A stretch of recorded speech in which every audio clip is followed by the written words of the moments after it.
تو اب کیا فرمایا قرآن نے کہ جس نے اپنے نفس کو روکا، کیا خوبصورت آیت ہے، وَأَمَّا مَنْ خَافَ مَقَامَ رَبِّهِ وَنَهَى النَّفْسَ عَنِ الْهَوَىٰ، اور رہا وہ جو اپنے رب کے حضور کھڑے ہونے سے ڈرا اور نفس کو خواہش سے روکا، تو بے شک جنت ہی اس کا ٹھکانہ ہے۔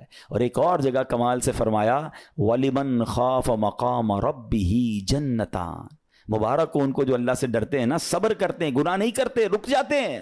قرآن کہتا ہے جو اپنے رب کے حضور کھڑے ہونے سے ڈرے اس کے لیے 2 جنتیں ہیں، ایک نہیں 2 جنتیں ہیں، سورہ رحمان کی آیت ہے۔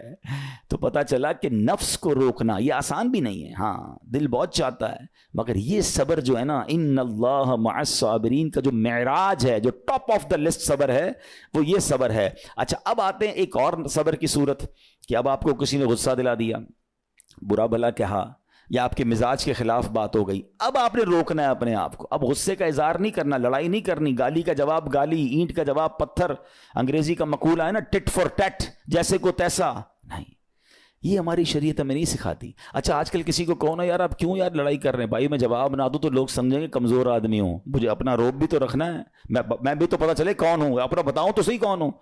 سچی بات پتہ ہے کیا ہے، جو ٹٹ فار ٹیٹ کرتا ہے، گالی کا جواب گالی سے دیتا ہے نا، وہ واقعی بتا دیتا ہے وہ کون ہے، وہ اپنا تعارف کروا رہا ہوتا ہے کہ یہ بھی ایسا ہے میں بھی ویسا ہی ہوں، او بھائی۔ اچھا پھر ایک اور عجیب جملہ بڑا مشہور ہے آج کل، جناب ہم شریف کے ساتھ شریف ہیں، ہم بدماش کے ساتھ بدماش ہیں۔ مجھے آج تک سمجھ نہیں آئی یہ کون سا بٹن لگا ہوا ہے آپ کے اندر کہ شریف کے ساتھ آپ شریف ہو جاتے ہیں، بدماش آتا تو آپ بھی بدماش ہو جاتے ہیں۔ جناب والا، شریف آدمی شریف کے ساتھ بھی شریف ہوتا ہے، بدماش کے ساتھ بھی شریف ہوتا ہے، جب بھی تو وہ غلط آدمی اچھا ہوگا نا۔ نبی پاک علیہ الصلوۃ والسلام نے گالیاں سن کر دعائیں دی ہیں، پتھر برسانے والوں کو بھی دعائیں دی ہیں، مگر ہم تو تیار ہی رہتے ہیں یار میں بتاؤں گا اس کو میں کون ہوں، ایک گالی دی ہے میں اب اس کے ساتھ پشتوں کو گالیاں دوں گا۔ تو پھر آپ بھی ویسے ہی ہو گئے نا جناب۔ حدیث پاک کیا ہے، ہو از مور اسٹرانگر، ہو از مور پاورفل۔ اللہ کے حبیب علیہ الصلوۃ والسلام فرماتے ہیں کہ بہادر وہ نہیں، یہ بخاری شریف کی حدیث ہے، بہادر وہ نہیں جو پہلوان اور دوسرے کو پچھاڑ دے، بلکہ بہادر وہ ہے جو غصے کے وقت اپنے آپ کو قابو میں رکھے۔ اصل بہادری یہ ہے۔ تو اگر آپ نے واقعی صبر سے مدد لینی ہے، ان اللہ مع الصابرین کا مجدہ لینا ہے، تو بدلے نہیں لینا ہے، معاف کرنا ہے۔ ذرا مل کر میرے ساتھ شب قدر کی دعا دہرائیے گا، اللہم انک عفو کریم تحب العفو فاعف عنی، اللہم انک عفو کریم تحب العفو فاعف عنی، اللہم انک عفو کریم تحب العفو فاعف عنی۔ What is the meaning? اس دعا کا معنی کیا ہے؟ اللہم انک عفو، اے اللہ تو معاف کرنے والا ہے، تحب العفو، معافی کو پسند کرتا ہے، فاعف عنی، اللہ مجھے بھی معاف کر دے۔ ہم کیا کہہ رہے ہیں اللہ سے، اللہ مجھے معاف کر دے، میرے سارے اگلے پچھلے گناہ معاف کر دے، مگر دیر از اے کوسچن، آپ نے معاف کر دیا سب کو؟ بندہ کہتا نہیں میں تو انتظار میں بیٹھا ہوں، میں تو موقع کی تلاش میں، بس موقع ملے پھر بتاؤں گا میں کون ہوں۔ ہاتھ میں آ نہیں رہا بندہ، ٹرائی کر رہا ہوں کسی جگہ آ جائے، بس کوئی اس کے پیسے ویسے آ جائیں، کوئی اس کا معاملہ میرے پاس آ جائے، بس پھر دیکھو کیا کرتا ہوں۔ بیٹھے اس انتظار میں بیٹھے بہت سارے لوگ، کمال ہے یار، یعنی دشمنیاں پالی ہوئی ہیں، رشتہ داریاں کاٹی ہوئی ہیں، دوستوں کے پاس جا نہیں رہے ہیں، میاں بیوی میں لڑائی ہے، ایک سوری کے لیے بیوی گھر بیٹھی ہے، وہ کہتی شوہر سوری کہہ دے تو میں آ جاؤں گی، شوہر کہتا ہے بیوی معافی مانگ لے تو میں لے آؤں گا۔ ارے بھائی کوئی بھی آگے بڑھ کے معافی کر لو بھائی، اللہ سے معافیاں مانگ رہے ہو، بندوں کو معاف کرنے کے لیے کوئی تیار نہیں ہے۔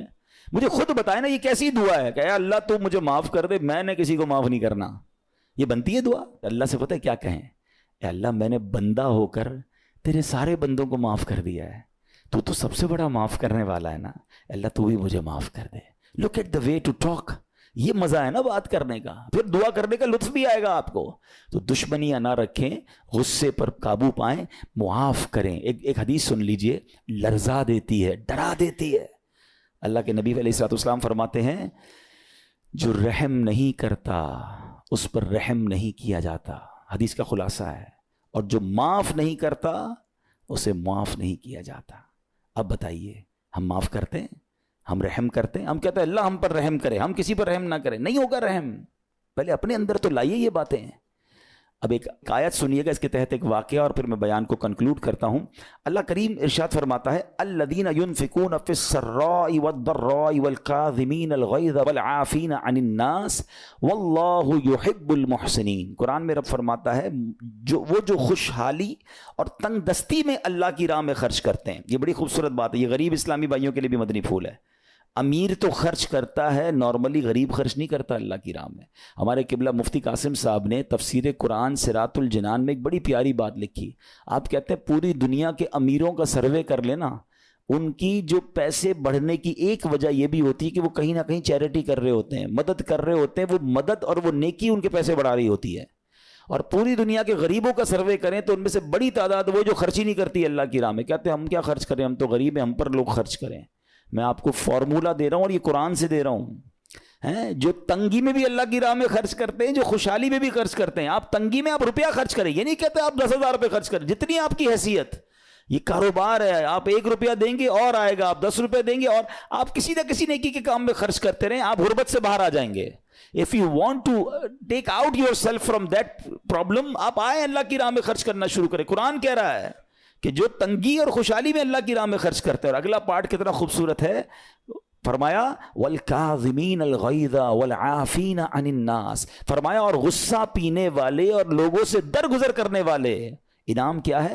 واللہ یحب المحسنین، اور اللہ نیک لوگوں سے محبت فرماتا ہے۔ اور پھر ہاں زندگی میں کلیمٹیز، پرابلم، بیماریاں، مشکلیں، قرآن خود کہتا ہے کہ من قریب تمہیں آزمائیں گے، کبھی بیماری آئے گی، کبھی بھوک آئے گی، کبھی مال کم ہو جائیں گے، کبھی ڈسٹربنس آئے گی، خوف آ جائے گا، تو بی ریڈی فار دیٹ، صبر کرنا ہے، کیونکہ اللہ نے فرمایا وبشر الصابرین، صبر کرنے والوں کے لیے خوشخبری ہے۔ تو اللہ کرے کہ یہ بات ہمیں سمجھ آ جائے اور ہم اس آیت پر عمل کرنے والے بن جائیں تو زندگی بڑی آسان ہو جائے گی۔ یہاں ایک میں عقیدے کی بات بھی کلیریفائی کر دوں، کچھ لوگوں کو بعض اوقات کنفیوژن ہوتی ہے یا لوگ کنفیوژن کریٹ کرتے ہیں۔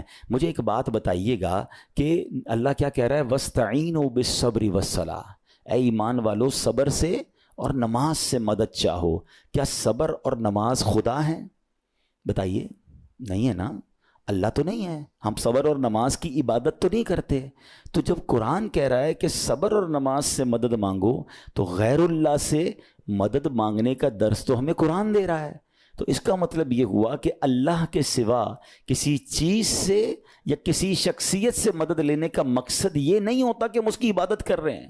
اگر آج کے دور میں کوئی اللہ کے نبی سے کہتا ہے کہ یا رسول اللہ انظر حالنا، یا بھر دو جولی میری یا رسول اللہ، تو یہاں کوئی شرک کی بات نہیں ہے، کیونکہ یہاں یہ نیت نہیں ہے کہ ہم ان کو خدا مان رہے ہیں، یا یہ بھی نیت نہیں ہے۔ ایک عقیدہ کلیئر کر دیتا ہوں، پوری دنیا میں عاشقان رسول کا یہی عقیدہ ہے کہ کوئی نبی، کوئی صحابی، کوئی ولی اپنی طرف سے کسی کو کچھ نہیں دے سکتا، وہ سب رب کے محتاج ہیں۔